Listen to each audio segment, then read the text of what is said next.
Hello નમસ્કાર વિદ્યાર્થી મિત્રો, વેદ ડિજિટલ એજ્યુકેશનમાં આપનું હાર્દિક સ્વાગત છે। આજે આપણે ધોરણ 7 વિષય ગુજરાતીનું બીજું ચેપ્ટર ગુપ્તદાન જેની સરળ સમજૂતી આ વિડીયોમાં જોવાના છીએ। અને તે ખાસ વિદ્યાર્થી મિત્રો યાદ રાખજો, નવા પાઠ્યપુસ્તક જે બદલાયેલું છે 2024 એ પ્રમાણેનું છે, તો ખાસ નવા હોય તો ચેનલ સબસ્ક્રાઇબ કરી બાજુમાં બેલ આઇકનને પ્રેસ કરો જેથી તમને ધોરણ 7ના તમામ વિષયના ગુજરાતી, ગણિત, વિજ્ઞાન, અંગ્રેજી, સામાજિક વિજ્ઞાન, સંસ્કૃત બધા જ વિષયના વિડીયો નોટિફિકેશન દ્વારા મળી શકે। વિડીયો લાઈક કરો, તમારા મિત્રો દોસ્તોને શેર કરો। તો લઈએ આપણે બીજું ચેપ્ટર ગુપ્તદાન, જેમના લેખક છે પીતાંબર પટેલ। મિત્રો પીતાંબર પટેલ જે છે એમનું તમે સાહિત્ય ક્ષેત્રે કંઈ પણ વાંચન કરો તમને ખૂબ જ મજા આવે। તો આ પાઠનું ટાઇટલ છે ગુપ્તદાન। હવે ગુપ્તદાન શા માટે કહે છે? તો કે દાન આપણે એવી રીતે કરવાનું છે કે જમણો હાથ દાન કરતો હોય તો ડાબા હાથને પણ ખબર પડવી જોઈએ નહીં, એટલે કે જાહેરમાં નહીં પરંતુ ખાનગી રીતે બરાબર આપણે દાન કરવું જોઈએ। તો આપણે લેખક પરિચય લઈ લઈએ। પહેલા પીતાંબર પટેલનો જન્મ મહેસાણા જિલ્લાના સેલાવી ગામે 1918માં થયો હતો। તેઓ એક સરસ મજાના વાર્તાકાર અને નવલકથાકાર તરીકે જાણીતા છે। ગ્રામ જીવનના પ્રશ્નોને તેમણે પોતાની કૃતિઓમાં સરસ રીતે ગૂંથી લીધા છે, એટલે કે એને મોટા ભાગની એની કૃતિઓની અંદર ગ્રામ્ય જીવન ઉપર વધારે ભાર મૂક્યો છે। રસ્યો જીવ અને ખાસ વિદ્યાર્થી મિત્રો તમને જ્યારે સમય મળે ત્યારે ખેતર અને ખોળે ભાગ 1 અને 2 એમની જે જાણીતી રચના છે એ તમે વાંચજો। એમનું અવસાન 1977માં થયેલું છે, બરાબર। એટલે આ પાઠ તમે સમજી શકો છો કે આજથી 50 વર્ષ પહેલા લખાયેલો હોવો જોઈએ ઓછામાં ઓછો, બરાબર। એટલે ત્યારે કોઈ ટેકનોલોજી નહોતી। દાન કરવું સારું છે, દાન કરવું કોઈને આપણે પછી એ વિદ્યાનું દાન હોય કે પછી અન્ય કોઈ પૈસાનું દાન હોય કે પછી અનાજનું દાન હોય, કોઈ પણ દાન હોય, પણ એ ગુપ્ત રાખવું એથી નહીં સારું છે। જો દાન કરવું સારામાં સારી બાબત છે, ભગવાને આપણે આપ્યું છે તો આપણે લોકોને ઉપયોગી થઈએ, કોઈને મદદરૂપ થઈએ, એ દાન કરીએ એવું સારી બાબત છે, પણ એ ગુપ્ત રાખવું એથી સારું છે। પછી આપણે ગામમાં એનો ઢંઢેરો ના પીટવાનો હોય કે મેં આને આટલા રૂપિયા આપ્યા, મેં આના છોકરાને ભણાવ્યા, મેં આને આટલું અનાજ આપ્યું, એમ નહીં। હવે આ વાર્તામાં ભીખા શેઠ ખૂબ કંજુસાઈ કરીને પૈસા ભેગા કરે છે અને ગુપ્ત દાનમાં કરે છે। હવે શું કામ કંજુસાઈ કરે છે એ આપણે પાઠની અંદર સમજીશું, તમને બહુ મજા આવશે વિદ્યાર્થી મિત્રો। ગામડાના દીન એટલે કે ગરીબ, દીન એટલે અહીંયા કેવા થશે ગરીબ, અને બીજો દીન હોય આ જો દીર્ઘ છે અને આ દીન હોય તો દિવસ થાય। ખાસ યાદ રાખજો, દીર્ઘ છે તો ગરીબ અને રસ્વ હોય તો દિવસ। દીન દુખિયા એટલે કે ગરીબ જે દુખી લોકો છે એમના માટે એણે કરેલું ગુપ્તદાન એવું શીખવાડી જાય છે આપને, તમને, મને બધાને કે પૈસાનો સંગ્રહ આપણે આપણા પોતાના માટે નહીં પરંતુ બીજાના માટે કરવો જોઈએ। તો આ વાર્તામાં ગુપ્તદાનનો મહિમા વર્ણવી લેવામાં આવ્યો છે। અંતરિયાળ ગામડું કે જ્યાં કંઈ પણ પ્રકારની સુવિધા નથી, હવે તો ઘણી બધી સુવિધાઓ થઈ ગઈ બધા ગામમાં, પણ પહેલા નહોતી। મેં પહેલા કીધું ને, જો એનું અવસાન 1977માં થયું એટલે એને લખેલું છે, બરાબર। એટલે અત્યારથી 50 વર્ષ પહેલાની વાત તો પાક્કી જ છે। તો એક ડોક્ટરનો ભીખા શેઠ વિશેનો જે અભિપ્રાય હતો કે ભીખા શેઠ આવા છે, તો એ વાર્તાને અંતે બદલાઈ જાય છે। બહુ જ રોચક, પ્રેરણાદાયી, તમને મને બંનેને પ્રેરણા આપે એવી સરસ મજાની આ વાર્તા છે। એકદમ કંજૂસ લાગતા ભીખા શેઠ કીર્તિની તમા કર્યા વિના ગુપ્ત રીતે દાન આપે છે, ત્યારે તેમનું વ્યક્તિત્વ મુઠ્ઠી ઊંચેરું સિદ્ધ થાય છે। તો જોઈએ વિદ્યાર્થી મિત્રો પાઠની શરૂઆત। એ પહેલા ખાસ તમારે ધોરણ 7ના તમામ વિષયના પાઠ્યપુસ્તકની પ્રકરણની સમજૂતીના વિડીયો જોવે છે? હા સર, જોવા છે। અભ્યાસ અને સ્વાધ્યાયની સમજૂતીના વિડીયો સર પીડીએફ જોઈ છે, અમારે લખવામાં કામ લાગે। વિષય પ્રમાણે મટીરિયલ, હા। પરીક્ષા માટે ઉપયોગી અસાઇનમેન્ટ એની પીડીએફ, હા સર। પરીક્ષામાં તો સારા માર્ક્સ લાવવા હોય, પરીક્ષાના પેપરની સમજૂતીના વિડીયો, હા સર। પેપર તો જોઈએ જ ને। એકમ કસોટી સર એના ઉપર તો અમારો શનિવાર હાલતો હોય। સ્વાધ્યાયન પોથી સર એમાં તો અમારે પૂરું જ પડે કારણ કે પરીક્ષાના પેપરો પૂછાય। તો મિત્રો આ બધાના વિડીયો પીડીએફ આપણી વેદ ડિજિટલ એજ્યુકેશન નામની એપ્લિકેશન જે ગૂગલ પ્લે સ્ટોર કે જ્યાંથી તમે ગેમ ડાઉનલોડ કરો છો ત્યાં જઈને ડાઉનલોડ કરી લો। લાખો વિદ્યાર્થી મિત્રો વાપરે છે। ઓપન કરશો આ પેજ ખુલે, એમાં તમારા મમ્મી કે પપ્પાના મોબાઈલ નંબર નાખી દો, સેન્ડ ઓટીપી કરી દો, 4 આંકડાનો ઓટીપી નાખશો એટલે પેડ કોર્સમાં જુદા જુદા પેડ પ્લાન મળી જશે. તમારું ધોરણમાં આવી જવાનું. એક્ઝામ પેપરમાં પેપરો 3 થી 12 માં 3 થી 12 ધોરણના વિડીયો. તમારું ધોરણ તમારે સિલેક્શન કરી લેવાનું છે ફટાફટ. 7મું હાલો 7માના વિષય ખુલ્યા. વિષયમાં તમે માની લો ગુજરાતી ભણો સર, ગુજરાતીમાં બીજો પાઠ ભણવો છે ગુપ્તદાન, તો બીજો પાઠ આ. પેલું કાવ્ય સર પ્રાણી માત્ર, તો આ પેલું ટીક કર્યું એમ. એટલે તમને સીધો વિડીયો જ ખુલી જાય, બરાબર. અથવા શાળા મિત્ર બધા પાસે છે, ધોરણમાં જાઓ તમારું ધોરણ સિલેક્શન કરો, પાઠ્યપુસ્તકમાં જાઓ જે તે વિષય ખુલો. આ 5માના જેવી રીતે 7માના પાઠ વાઇઝ વેદ ડિજિટલના વિડીયો તમને ફ્રીમાં મળી જશે. જો ઘણા બધા વિદ્યાર્થી મિત્રો આને સ્કીપ કરી દે છે લેખક પરિચય, પણ મિત્રો એમાંથી પણ ઘણા બધા પ્રશ્નો પૂછાઈ શકતા હોય છે, બરાબર. તો ગંગાપુર જેવા નાના ગામડામાં સરકારે ડોક્ટર તરીકે મારી નિમણૂક કરી. એટલે અહીં લેખક છે એ પોતાનું શું આપે છે? પરિચય આપે છે કે ભાઈ ગંગાપુર જેવું એક નાનકડું ગામડું હતું. હવે સરકારે જુદા જુદા ગામની અંદર જે ડોક્ટરની અછત હોય, બરાબર, તો ત્યાં ડોક્ટરની નિમણૂક કરવામાં આવતી હોય કે કારણ કે કોઈ પણ સમયે જ્યારે ભયંકર રોગચાળો ફાટી નીકળે ત્યારે ડોક્ટર છે એમની મદદ લઈ શકાય. અને ઓમે મિત્રો ડોક્ટરની તો જરૂર પડવાની જ છે આપને ખ્યાલ છે. તો ડોક્ટર તરીકે મારી નિમણૂક કરી એટલે કે ઉપરથી સરકારે એમ કીધું ભાઈ તમારે આ ગામમાં ગંગાપુરની અંદર નોકરી કરવાની છે. ત્યારથી મારો ઉત્સાહ તો ઓસરી ગયો હતો. શું કે છે? જ્યારે ડોક્ટરે મને ગંગાપુર જેવા નાનકડા ગામમાં મને કીધું ભાઈ તમારે ત્યાં જઈને ડોક્ટર તરીકેની સેવા આપવાની છે, ત્યારથી મારો જે ઉત્સાહ હતો, આનંદ હતો, એ ઓસરી ગયો હતો. ઓસરી ગયો હતો એટલે વિદ્યાર્થી મિત્રો થાય ઘટી ગયો હતો, એટલે કે ઓછો થઈ ગયો તો મારો આનંદ ઘટી ગયો, બરાબર. ગામડાની મને સૂગ ન હતી, એટલે આ ગામડું હતું એની મને સૂગ એટલે આમ તો કહી શકાય કે ગમે નહીં તેવું, એટલે કે અરુચિ. ગામડાની મને સૂગ નહોતી કે ભાઈ મને હૂગ નહોતી ચડતી, અરે રે ગામડામાં કોણ આવે, હું તો સિટીમાં રહું છું, શહેરમાં રહું છું, મને એવું નહોતું. મેં જ અરજીમાં ગામડામાં નિમણૂક કરવાની માંગણી કરી હતી. જો લેખક પોતે કહે છે હવે કે ગામડામાં નોકરી કરવાની મને ખૂબ આમ ઈચ્છા હતી, એટલે મેં જ્યારે સરકારને અરજી કરી, બરાબર, પત્ર લખ્યો કે ભાઈ તમારે કઈ જગ્યાએ પોસ્ટિંગ જોઈએ, તો મારે ગામડામાં પોસ્ટિંગ જોઈ છે, મારે ગામડામાં નોકરી કરવી છે, એવી મેં માંગણી કરી હતી. ડોક્ટરે પોતે જ માંગણી કરી હતી, લેખકે પોતે જ, કે ભાઈ મારે ગામડામાં નોકરી કરવી છે, બરાબર. મેં પોતે જ માંગ્યું હતું. પણ ગંગાપુર એને તે ગામડું કેવું, પણ મને ગંગાપુર જેવું ગામડું આપ્યું, તો મારે હા ગંગાપુરને ગામડું કેવું કે આંદામાન, એટલે કે આંદામાન નિકોબાર ટાપુ કે જ્યાં આજુબાજુ પાણી જ પાણી, બીજું કઈ હોય જ નહીં. એમ ગંગાપુર કઈ ગામડું કહેવાય? ગામડું જ ના કહેવાય, કારણ કે ત્યાં કોઈ પણ પ્રકારની સુવિધા નહીં.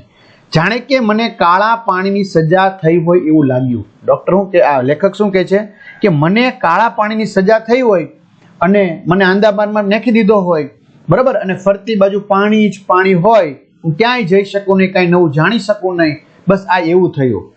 એટલે આ પેરેગ્રાફમાં લેખક એવું કહેવા માંગે છે કે ડોક્ટર તરીકે મારી ગંગાપુરમાં નિમણૂક થઈ ત્યારથી મારો આનંદ ઘટી ગયો.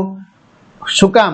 કારણ કે ડોક્ટર તરીકે મારે ફરજ ગામડામાં જ બજાવી હતી, મેં જ કીધું હતું, પણ ગંગાપુર જેવું મને ગામડું આપ્યું ને એટલે મને એમ થયું કે મને કાળા પાણીની સજા થઈ હોય એવું મને લાગ્યું. શું કામ એવું લાગે છે લેખકને? તો હવે જુઓ, આ ગામ સ્ટેશનથી 16 કિલોમીટર દૂર છે. હવે ગંગાપુર ગામ ક્યાં છે? તો કે સ્ટેશનથી 16 કિલોમીટર દૂર. વિચાર કરો, સ્ટેશનથી અહીં આવવા માટે ન મળે મોટર બસ કે ન મળે ગાડું. તો ઘણાના મનમાં એમ હશે કે સર અહીંયા બીજો ગાડું કેમ શબ્દ લીધો છે? પણ મિત્રો મેં તમને કીધું એમ લેખકનું મૃત્યુ ક્યારે થયું છે? 1977માં. એટલે આ પાઠ ક્યારે લખાણો હોય? 1977 પહેલા. તો ત્યારે કંઈ લાઇટની સુવિધા નહોતી, ટીવી સુવિધા નહોતી, બરાબર, ત્યારે કોઈ ટેકનોલોજી વાહન વ્યવહારની એટલી સુવિધા નહોતી, એટલા માટે ગાડું શબ્દ વાપર્યો. કારણ કે એક જગ્યાએ બીજી જગ્યાએ જવા માટે ગાડું, ઘોડાગાડી વગેરેની મદદ લેવાતી હતી. એટલે કે સ્ટેશનથી અહીં આવવા માટે ન મળે મોટર બસ કે ન મળે ગાડું. નદી નાળા વાળો રસ્તો છે, એટલે કે ચોમાસું હોય તો એ રસ્તામાંથી નદી જાણે વહેતી, એટલે કે નદીનો રસ્તો ગણો તોય ભલે અને વાહન વ્યવહારનો રસ્તો ગણો તોય ભલે, એટલે કે નદી આવે, નાળા આવે, બરાબર. અને મિત્રો કદાચ આમાં જે વિદ્યાર્થી મિત્રો ગામડે રહેતા હોય અથવા શહેરના વિદ્યાર્થી ગામડે જતા હોય તો એમના ખેતરે જવા માટે ઘણીવાર નદીમાંથી પસાર થવું પડતું હોય છે, હે ને? એટલે એને પણ કહી શકાય નદી નાળા વાળો રસ્તો છે. એટલે ઘોડા પર સામાન મૂકીને આવજા કરવી પડે, બરાબર? કારણ કે ઘોડો છે આપને ખબર જ છે કે હમણાં ઘણા કેદારનાથ પણ ગયા છે અથવા કેદારનાથના વિડીયો જોયા છે ને, ઓલું ટટ્ટુ બાંધે, ખબર છે ને, ઘોડા જેવું હોય. કારણ કે એની ઉપર સામાન મૂકી દે ને પછી આવજા કરવી પડે. આવજા એટલે સ્ટેશનથી ગામડે, ગામથી સ્ટેશન, એટલે સ્ટેશનથી ગામ, ગામથી સ્ટેશન, એમ આવજા. ઉનાળામાં નદીના પાણી ઓસરી જાય. ઉનાળો હોય તો મિત્રો ધમધમતો તાપ હોય, બરાબર? એટલે નદીનું પાણી શું થઈ જાય? સામાન્ય રીતે ઉનાળામાં નદી બધી સુકાઈ જતી હોય, એટલે ઉનાળામાં નદીના પાણી ઓસરી જાય એટલે કે ઘટી જાય, ઓછા થઈ જાય, ત્યારે ગાડું ચાલી શકે. બાકી ગાડું ચાલી શકે નહીં. ચોમાસામાં કે શિયાળામાં ગાડું ન ચાલી શકે. જિંદગીમાં કદી ઘોડા પર બેઠેલો નહીં. જો હવે લેખક પોતે શું કહે છે, હું મારી જિંદગીમાં કોઈ દી ઘોડા ઉપર નથી બેઠો અને મારે આમાં બેસવું પડ્યું ફરજિયાત. અને એ પાછું થોડુંક નહીં, 16 કિલોમીટર કાપતા તો મારો દમ નીકળી ગયો. દમ નીકળી જવો એટલે મિત્રો થાકી જવું. દમ નીકળી જવો એટલે થાકી જવું, બરાબર? એટલે આવા ગામની વાત છે. એટલે મને એમ થાય છે કે મને કાળા પાણીની સજા આપી છે કે શું, એમ સમજાણું? એટલે એ વાત કરે છે. વાહન વ્યવહારની તકલીફ છે તેવી જ ટપાલની તકલીફ. જો હવે વાહન જ ન આવે તો ટપાલ ક્યાંથી આવે, બરાબર? તમારા ગામમાં ટપાલ આવતી હોય છે, બસ દ્વારા, રેલવે દ્વારા, કોઈ ને કોઈ રીતે પહોંચતી હોય, વિમાન દ્વારા, બરાબર? આવી રીતે વાહન વ્યવહાર દ્વારા જ એક સ્થળેથી બીજા સ્થળે ટપાલ જાય, કે બીજી રીતે જ નથી જવાની. તો વાહન વ્યવહારની તકલીફ છે એવી જ ટપાલની તકલીફ છે. અઠવાડિયામાં 3 દિવસ આવે, બરાબર? દરરોજ ના આવે, 3 દિવસ આવે, 1 દિવસ આવે, 1 દિવસ ના આવે, રવિવાર રજા હોય. ગામમાં પગ મૂકતા જ મને થઈ ગયું કે હું દુનિયાથી દૂર ફેંકાઈ ગયો. જો શું કે છે લેખક, શું કે છે, મને ગામમાં પગ મૂક્યો તા તો મને એમ થઈ ગયું કે હું આ દુનિયામાં છું જ નહીં, એમ દુનિયાની બહાર જ વહી ગયો છું. દુનિયાથી દૂર ફેંકાઈ જવું એટલે કે દુનિયાથી બહાર જતો રહ્યો છું, એમ, બરાબર? હવે હું આ દુનિયામાં નથી. એમ જ્યાં સુધી ટપાલમાં આવેલું છાપું ન વાંચીએ ત્યાં સુધી ખબર શું પડે કે બહાર શું ચાલી રહ્યું છે. તો એનો અર્થ એવો છે મિત્રો, ટપાલ જે દિવસે આવે એ દિવસે છાપવું આવે, અખબાર, ગુજરાત સંદેશ, દિવ્ય ભાસ્કર, જે હોય તે, ત્યાં સુધી ન આવે, એમ, બરાબર? જ્યાં સુધી ટપાલ ન આવે ત્યાં સુધી છાપવું ન આવે. પછી એક દિવસે ટપાલ આવે ને એક દિવસે ન આવે તો છાપું પણ એક દિવસે આવે ને એક દિવસે ના આવે. છાપું વાંચીએ ત્યારે ખબર પડે કે બહારની દુનિયામાં શું ચાલી રહ્યું છે, એટલે કે ગંગાપુર ગામની બહાર શું ચાલી રહ્યું છે ત્યારે ખબર પડે. ત્યાં સુધી મને કઈ ખબર પડે નહીં. છતાં મેં ગમાડ્યું. જો તો આવી પરિસ્થિતિ હતી, એટલે એનો અર્થ એવો થયો લેખક છે એ શહેરમાંથી ગામડે ગયા હોવા જોઈએ, બરાબર? એટલે ગામડે જવાનો એને આનંદ હતો, પણ સાવ ગામ આવું હોય એને કારણે એમ લાગ્યું કે કાળા પાણીની સજા થઈ હોય. છતાં મેં ગમાડ્યું. જો છતાં મેં આ પરિસ્થિતિને સ્વીકારી લીધી. મેં મનને મનાવી લીધું કે ભાઈ કાંઈ વાંધો નહીં, આપણે અહીં હવા ખાવા હું થોડો નીકળ્યો છું, તે ગામડાની શોભાને યાદ કરતો વિસાસા નાખું. જો હું કહે છે, હું ઓછો હવા ખાવા નીકળ્યો છું. ઓછો એટલે મિત્રો અહીંયા થોડો, વાક્યનો અર્થ શું થશે? ઓછો એટલે કે થોડો, એટલે કે હું થોડો હવા ખાવા આવ્યો છું ગામડે. હું તો અહીં લોકોની સેવા કરવા માટે આવ્યો છું. પછી મેં મારા મગજને કીધું, મનને કીધું કે ભાઈ હું અહીંયા ગામડામાં આટો મારવા, એન્જોય કરવા, પ્રકૃતિનો આનંદ માણવા માટે નથી આવ્યો ખાવ, પણ આ ગામડાના લોકોને જે સુવિધા મળવી જોઈએ એ સુવિધા નથી મળતી, એટલે ગામડાના લોકો ઘણીવાર બીમારીને કારણે મૃત્યુ પામતા હોય છે, તો એવા દર્દીઓની સેવા કરવા આવ્યો છું, એવું કહે છે. હું તો અહીં દર્દીઓની સેવા કરવા આવ્યો છું. આજ સુધી ગામડું જેનાથી વંચિત હતું, બરાબર? આજ સુધી ગામડે જેનાથી વંચિત, વંચિત એટલે વિમુખ, એટલે કે જે વસ્તુ એને નહોતી મળી એવું દવાખાનું ચલાવવા આવ્યું છું. એટલે કે હવે લેખક પોતે પોતાની જાતને સંભાળે છે. અત્યાર સુધી એને શું કીધું કે મને આમાં નહીં મજા આવે, પણ હવે પોતાની જાતને સંભાળી લીધી કે ભાઈ જે હોય તે, હું કઈ અહીંયા આનંદ, શોખ, મજા કરવા તો નથી આવ્યો, હું કઈ હવા ખાવા તો નથી આવ્યો, બરાબર? કે મારે ગામડાની શોભાને જોવાની હોય કે ગામડું કેટલું સરસ છે કેટલું નહીં. મારે તો લોકોની, દર્દીઓની સેવા કરવાની છે. મારે તો અહીંયા દવાખાનું ચલાવવાનું છે, મારે એ દવાખાના વિશે જોવાનું છે, મારે ગામડા વિશે નથી જોવાનું, ગામડું જેવું હોય એવું, એમ. મારે જે મિશનરી એટલે કે જે સંસ્થાઓ જે છે સેવાકીય, એને આપણે મિશનરી કહેવાય મિત્રો, બરાબર? તો એની જેમ પેઠે, પેઠે એટલે કે એની જેમ માત્ર સેવાનો જ ખ્યાલ કરવો જોઈએ. મિત્રો આપને ખબર છે જુદી જુદી મિશનરીઓ છે એ બાળકોના હિત માટે સરસ મજાની શૈક્ષણિક સંસ્થાઓ ચલાવતા હોય, પછી લોકોના સ્વાસ્થ્ય માટે દવાખાના ચલાવતા, ટૂંકમાં એનો હેતુ એક જ હોય, લોકોની સેવા સેવા સેવા. તો એમ કે છે કે હું મિશનરીની પેઠે માત્ર સેવાનો જ ખ્યાલ કરવો મારે જોઈએ, મારે બીજું ન જોવું જોઈએ, મારે અહીંયા લોકોને દવાખાનાની સેવા આપવી જોઈએ. ને અહીં છેવાડે એટલે કે છેવાડે એટલે છેલ્લાનું ગામ કે જ્યાં કોઈ સુવિધા નથી, તો આવા ગામમાં મને ભગવાને અહીંયા મોકલો છે. બહુ સારામાં સારી બાબત છે. જો એમ કે છે, જો અહીં છેવાડે એક ખૂણાના ગામમાં નિમાયો છું. નિમાયો છું એટલે કે મારી અહીંયા શું થઈ છે? નિમણૂક થઈ છે. એમાંય ઈશ્વરનો સંકેત છે, એટલે કે મને ભગવાન અહીં મોકલવા માંગતા હશે એટલા માટે જ મને અહીં મોકલ્યો હશે. બરાબર? ભગવાનની એવી ઈચ્છા હશે કે તું આ ગામડામાં જઈને લોકોની સેવા કરે, એમ ઈશ્વરનો સંકેત હશે. આવા ગામમાં ટપાલ રોજ આવતી નથી તો દવા ક્યાંથી આવતી હોય? જો હવે લેખક વાસ્તવિકતા જાણે છે કે અહીંયા રોજ ટપાલ નથી આવતી, અઠવાડિયામાં 3 દિવસ જ ટપાલ આવે છે, તો દવા ક્યાંથી આવતી હશે બિચારા લોકોને? આ લોકોને દવા માટે કેટલે બધે દૂર જવું પડતું હશે, કારણ કે સ્ટેશન તો 16 કિલોમીટર દૂર છે. તો હવે આ લોકોને દવા લેવા માટે એમાંય કોઈ વાહન વ્યવહારની સુવિધા નથી. વિચાર કરો વિદ્યાર્થી મિત્રો, ઘોડા ઉપર બેસીને 16 કિલોમીટર દૂર જાવ એટલે 3-4 કલાક જતી રહે. બરાબર? હવે જે વ્યક્તિને મજા ન હોય, તબિયત સારી ન હોય, એને એટલે દૂર લઈ જવું એટલે અઘરી વાત થઈ ગઈ. ચોમાસામાં નદીમાં પાણી આવતું હોય તો તે લોકો ક્યાં જાય? હવે જો ચોમાસામાં હવે જઈ ક્યારે શકે? ગાડું ક્યારે ચાલી શકતું હતું? તો ઉનાળામાં. બરાબર? કોઈક વ્યક્તિને ગાડામાં નાખીને લઈ જવું પડે તો ઉનાળામાં શક્ય બને, બાકી ચોમાસામાં શક્ય ન બને. તો ચોમાસામાં નદીમાં પાણી આવતું હોય તો તે લોકો ક્યાં જાય? હવે ક્યાં જવું? એને બીમાર પડ્યા હોય તેને જવું ક્યાં ચોમાસામાં? સેવા જ કરવી હોય તેને માટે તો આથી વધારે સારું સ્થળ ક્યાં ચડે? જો હું કે છે લેખક પોતાના મનને કે છે, હવે કે જેને સેવા જ કરવી છે લોકોની, તો એના માટે સારામાં સારું સ્થળ આ કહેવાય. આનાથી બીજે ક્યાંય સારું સ્થળ મળે નહીં.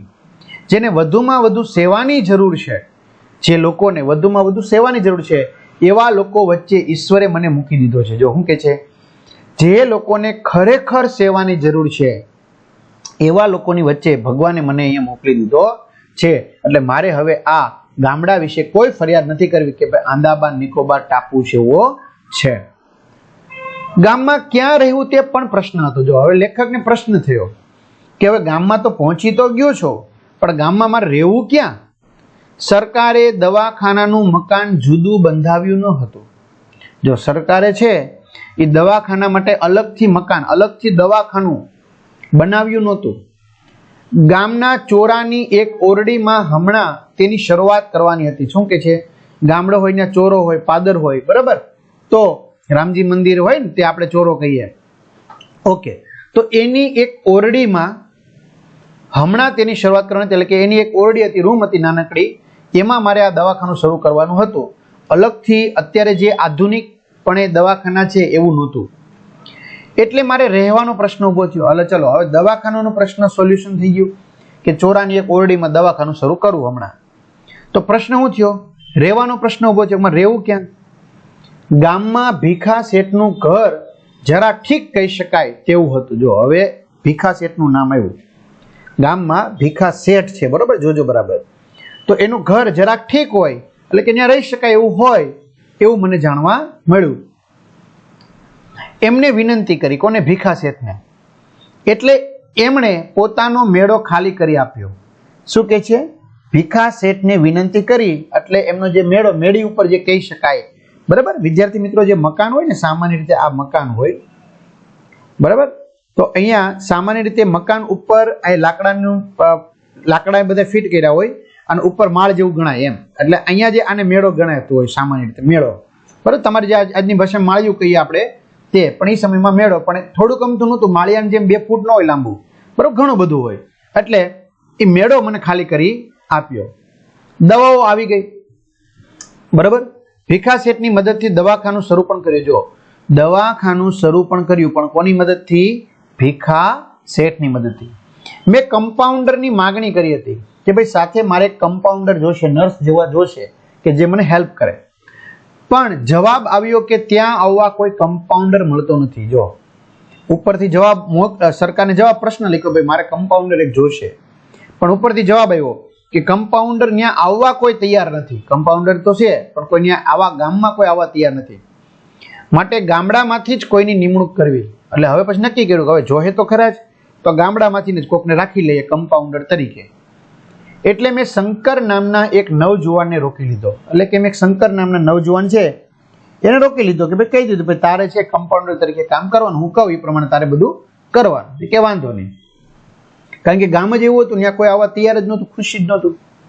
ગામમાં જ નહીં આજુબાજુના ગામના લોકો પણ દવા લેવા આવતા હતા. જો હવે ધીમે ધીમે મિત્રો અહીંયા વાર્તા બદલાતી જાય, જો લેખકના વિચાર બદલાતા જાય છે કે ગામના જ દવા લેવા આવતા એવું નહીં, પણ આજુબાજુના ગામના લોકો પણ દવા લેવા માટે અહીં આવતા હતા. આટલામાં દવાખાનું હતું જ નહીં. જો વિચાર કરો, એટલામાં દવાખાનું હતું જ નહીં. અને અત્યારે તમે કોઈ શહેરમાં રહેતા હોય ને તો તમને ખબર છે દરેક સોસાયટીએ દવાખાના છે, બરાબર ને? ત્યારે હતું જ નહીં. વિચાર કરો આજુબાજુના ગામના લોકો લેવા આવતા એટલે લોકોનો જબરો ઘસારો થતો હતો. એટલે શું કે છે, લોકોનો જબરો ઘસારો એટલે કે લોકો મોટા પ્રમાણમાં અહીં આવતા હતા. એમ હું એકલો પહોંચી વળતો ન હતો. જો કારણ કે ગરાગી જેટલી હતી આપણી ભાષામાં કેવું હોય તો એમ, પણ આને ગરાગી ન કહેવાય, પણ લોકોનો અહીંયા આજુબાજુના બીમાર પડતા લોકો આવે એટલે એકલા પોતે પહોંચી ન વળતા. દવાઓ પણ પહોંચી શકતી ન હતી. જો દવાઓ જે આપને આપવામાં આવતી હતી ઉપરથી સરકાર તરફથી એ પણ પૂરતી નહોતી, એ પણ પહોંચી શકતી નહોતી. પણ મને કંઈક કરવાનો ઉમંગ હતો, ઉમંગ, ઉત્સાહ, આનંદ હતો. બરોબર, હું એકલો પહોંચી વળતો ન હતો, દવાઓ પણ પહોંચી શકતી નહોતી. ક્યારેક આ માર્ગ સ્ટેશનથી 4 કિલોમીટર દૂર થાય, પછી સમયસર દવા ન આવે, પણ મને કંઈક કરવાનો આનંદ હતો કે ભાઈ નહીં હું આવ્યો છું, બરોબર છું. એટલે નહોતો થાક કે નહોતો આવતો કંટાળો. એટલે મારા મનમાં એક ફિક્સ થઈ ગયો, હું લોકોની સેવા કરવા જ આવ્યો છું અને આવા ગામમાં મને ભગવાને જ મોકલ્યો હશે. એટલે એને કારણે મારો અંદરનો આનંદ હતો. એટલે મને નહોતો લાગતો થાક, હું થાકી નહોતો જતો કે મને કંટાળો પણ આવતો નહોતો. હવે વિદ્યાર્થી મિત્રો અહીંયા ભીખા શેઠની વાત કરવાની છે, જે આપણે નેક્સ્ટ વિડીયોમાં જોશું. બરાબર, આપણે નિરાતે સમજવાનું છે, આપણે કોઈ પ્રકારની ઉતાવળ કરવાની નથી. બાકી પાઠ વાંચન કરતા તો મિત્રો બધાને આવડતો હોય, તમને આવડે છે, પણ સમજવાનો છે આ પાઠને. બરાબર, તો અહીંયા સુધી રાખીએ, બીજા ભાગમાં આપણે જોઈશું. તો અહીંયા સુધી રાખતા અસ્તુ. જય હિન્દ, જય ભારત.